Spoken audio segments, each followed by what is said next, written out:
Hello everybody, my name is Natalia, I am from Russia, Western Siberia.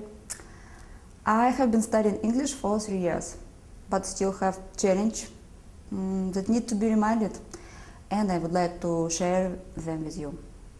Well, firstly, the difficult starts with preposition and articles. Preposition make my mind confused. For example, we pay by credit card or check, but in cash. I can understand this mystery.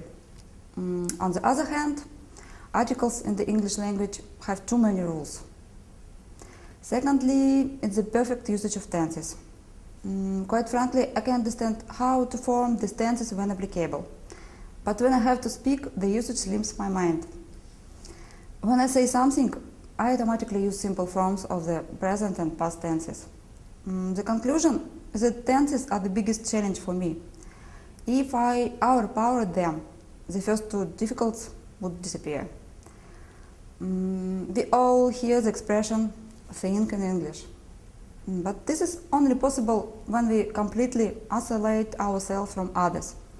Otherwise, our native language dominates our thought process.